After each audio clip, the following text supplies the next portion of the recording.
Morning everybody. How you all doing? Are you coping? How's it going at home? Are you still in self-isolation? Are you managing to craft? The weather's nice, I must admit. So I know a lot of you are going in the garden. So if you're going in the garden this weekend, enjoy yourselves. If you're going in your craft room, here's a little bit of homework for you. I know you like your homework. Something just to maybe get you started. Even if you go off on a tangent, it doesn't matter. Now, what we're going to do today is talk about embossing. And I'm going to take it back to basics. Because I know there's a few people that are new to crafting that have joined the workshop. So hi, and I'm glad you're here. This is my new online workshop, shall we call them? New venture. Amazing how we have to change with times, isn't it? So what we're going to do is start at the beginning, heat embossing. There's different types of embossing. There's dry embossing, which you can do with embossing folders.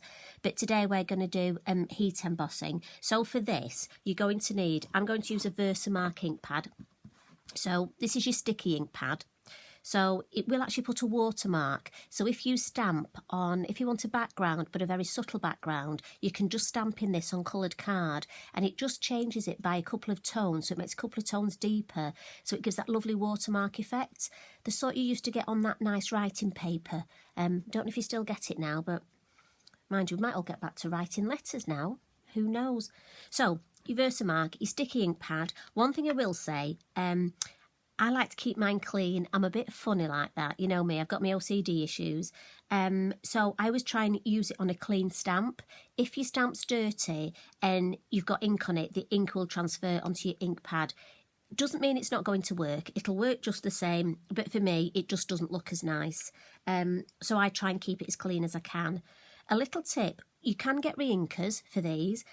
But I've had a couple of workshop ones, when they've completely finished at the top and they're not sticky anymore, you can actually peel them off and turn it over. The top will have ridges in where the glue's been, but you will get another good quite a few uses out of it. So especially at the minute, if you're struggling buying craft supplies and your ink pad seems too dry, have a go at turning it over. Do you know what? You're losing nothing. And I've got some that have carried on for another 6 months. So that's a little top tip for you. We're also going to be using an anti-static bag.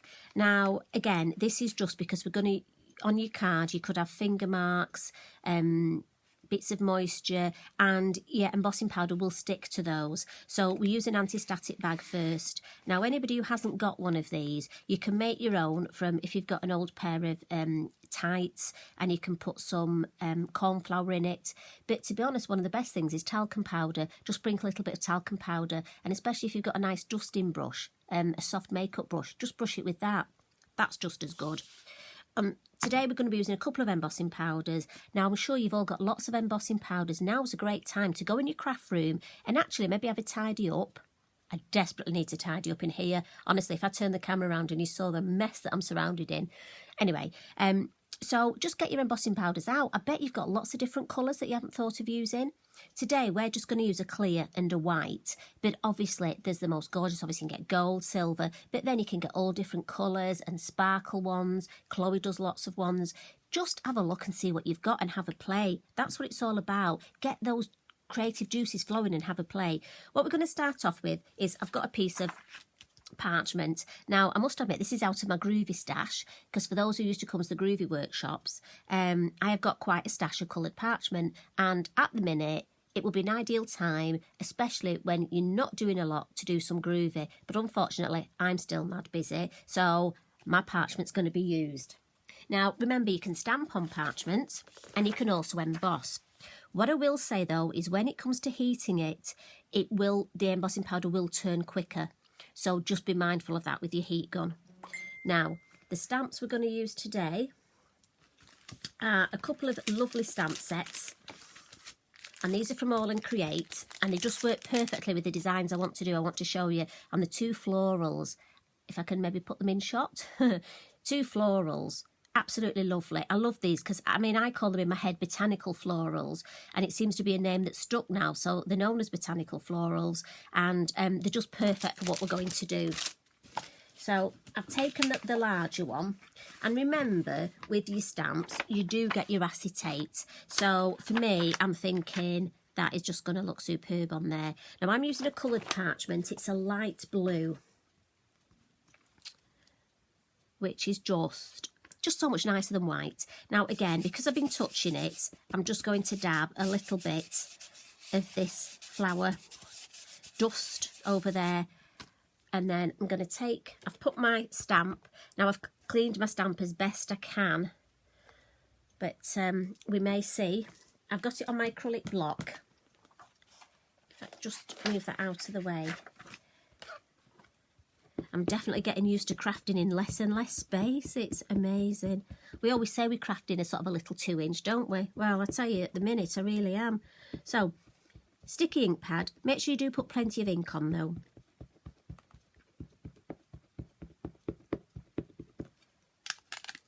And then, again, I just use a pile of copy paper because for me, it's easier. And I'm just going to go in the middle. This, I'm not aiming to put a sentiment on it, so I'm just going for the middle. I'm just going to stand up because it's the way I have to stamp. Again, because my block's flexible, I can just give it a little lift. Make sure I give it a good press. And again, the good quality stamps, so they're not going to squish. If your stamps are the inexpensive stamps, especially a lot that come with magazines, which are fine, but with those, don't press as hard because they will almost splay out and squish. Whereas with a good quality stamp, you can give it some welly. Also, with a large stamp, it's a middle area that doesn't stamp. So give it a bit of a hold down and lift. And I'm going to lift that off. Now, I'm going to put, I should have had the lid off, my clear and no, we're going to go for white on this, aren't we? Come on, get your head into gear. So, sprinkle the white on. And again, you can put your whole little tub on because you're going to be putting it back in there. And then give it a good tap off. And I always say, tap its bottom. Give it a bit of a flick. And that should hopefully get loose of any stray bits of powder. So look at that. How beautiful is that? Now, be aware, I have seen ladies at workshop almost try and blow the loose powder off. This is parchment and it doesn't like moisture. And obviously you want to be careful if you're going to blow, don't get any moisture on there. So I would recommend not doing, just give it a flick. And then obviously with the copier paper, this all goes back in here. And these jars of embossing powder will just last forever and ever. Again, give that a bit of a flick on the floor.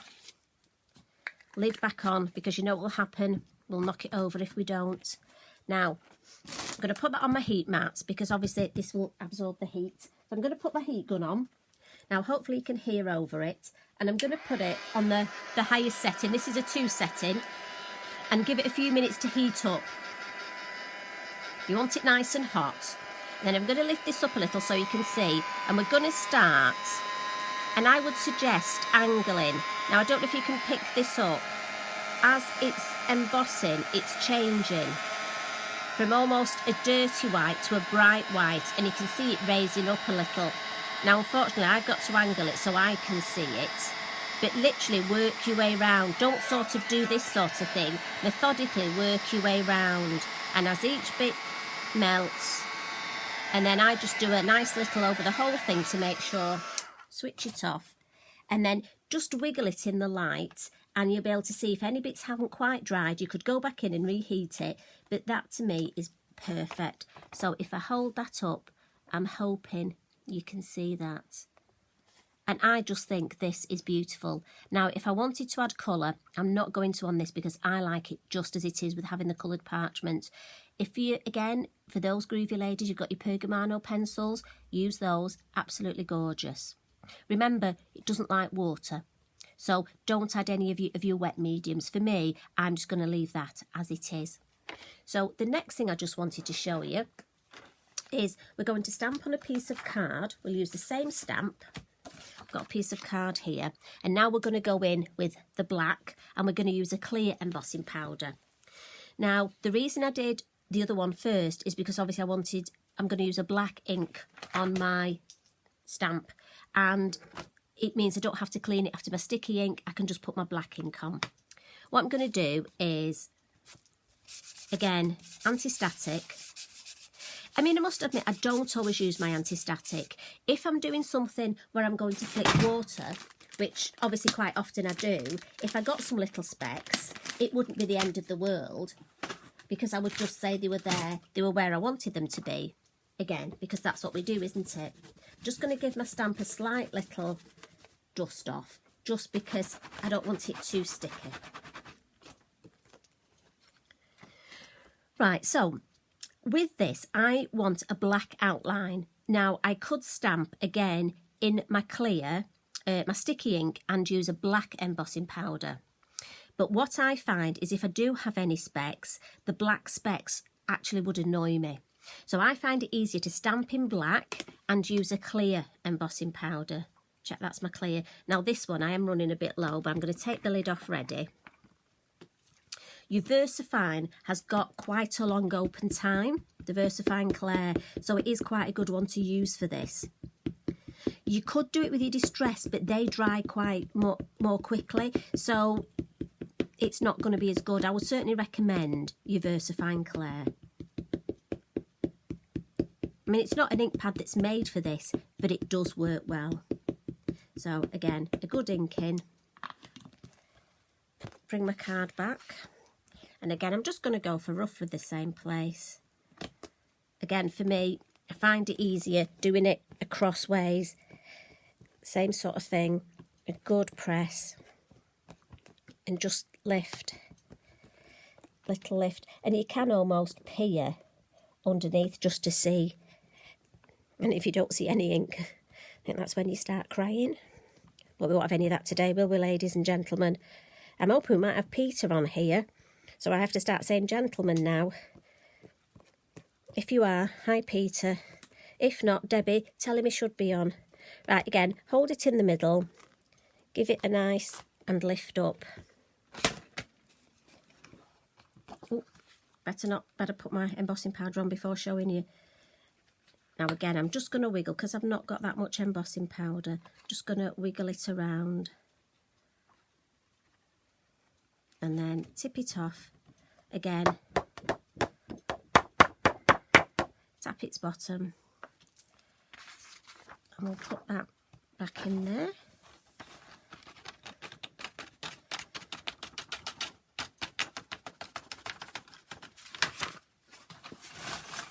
And again, lid on. I know I say about putting your lids on, but honestly you need to, because if you forget and knock it over, you won't be happy. Again, on number 2, and this one you'll find it's easy to see because it's almost a grey colour now. When it dries, it'll be more of a black and it'll be shiny. So again, it's the same thing. So I'm just starting here. I'm hoping you can pick this up, and I'm just going to follow it round. Look, so I'm going here, up here, and hopefully you can see it as it starts to change.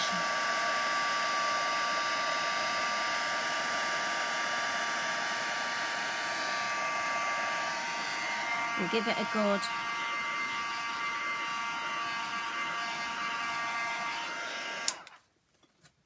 and then what you find is you get this nice shiny. And the reason I've done this is we're going to add some colour. We're going to watercolour it. Now, you can use lots of different things for this. So you could use your brush hole powders, which are nice. We're going to use Distress inks to start off with. But what I'm going to do, there's another stamp on this stamp plate. And I'm just going to add a little bit of stamping around the background of this before I add some colour. And I'm going for Twisted Citron. Now, I want to see what the colour's going to be like on this. So, bringing my copy of paper. Just want to see whether it's first or second generation. No, first is fine. So, in fact, I'm going to take it off the block, I think. Put my ink pad there. Can you see? I think we'll just do a bit of... Just want it, yeah, that's nice. I just want, because we've got some script here, I just want a little bit of script dotted around to almost extend the design. I don't want too much. Remember not to go too. Now to me, you see, it seems off balanced. Can you see? I think I need something up here. So if I just press lightly there, yeah. Now to me, that just adds that nice bit of colour. So clean my stamp. So to keep the colours, flowing, I'm going to add some of that Twisted Citron to my mat. And then I'm just going to go, got some mowed lawn as well, which I'm just going to smoosh on my mat there. I've got a water pot here. I just did my cloth. And I'm just going to start, I've added a little bit of water, got my fine brush. And with the Twisted Citron, which is the lighter colour, now what you'll find, this is nice and easy to paint, because what happens is where it's raised, where you've embossed, you've got what we call a gutter. So it gives you a nice area to actually watercolour in. And what I would do is I've filled the whole area with the light green, then I'm just going to go in with the mowed lawn, the darker green, and where the veins are on the leaf. So I'm just adding some colour more into the middle. So if I can show you here, so just in the middle where the veins are, we'll add a little bit, and it just gives depth. Don't know if it's showing on the camera, but it gives some nice depth to those leaves.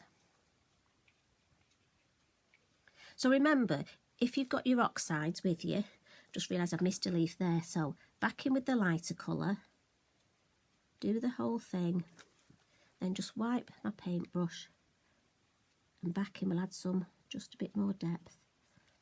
So, and I do find this lovely, because if I've got my oxides on my desk, it means I don't have to look around for anything else. While I've got that ink, I just want to add a couple of specks, just here and here. Right, I'm going to clean that up. I mean, again, it would be nice to do 2 or 3 of these, and then it wouldn't waste that ink. And if you've got time, this watercolouring is just lovely and so relaxing to do. The other thing I thought I'd do, just to show you, is, again, like I say, if you've got your brushos out, especially if you've got one of those buddy cut palettes and you've got your brushos ready made up, that's a lovely way to colour. But I'm going to use some Spectrum Noir of the aqua pens. Now, again, these may be a product that you've got in your, or any of your water-based pens. If this is something you've got, I mean, I bought this set, many moons ago, and they've been around lots of workshops with me, and they're still going strong. So we'll just go for 3 colours. I've just gone for a random sort of orange, like I say, a reddy sort of deep red, and a bit of a pink. So we'll go for those. Oh, and I got this one. This is more of a purpley colour. Now on these, they do have a fine end and the chisel end, and the chisel end is the one with the white, so it makes it easy to remember. But again, I do find it good to get products out that you maybe haven't used for a while. So I'll go for the pinky colour, add a little bit of water, so I just scribbled it on my block, and let's go for this flower here. And again, because I've got my gutter, I'm just gonna add a little bit of colour. Now I want to almost mix my colours on here, so I'll see what this orange looks like. Now that's a bit brighter, so I'm almost going to the edge of the petals with that. And I'm not going right to the edge. You know, I like to leave a little bit of white, because then it almost saves me putting my white highlight, the pen in, because I've actually got the highlight there. So I'll just do that. And I like that colour combination, so again on the board, just going to add a bit of the light colour all the way. And we'll go over here.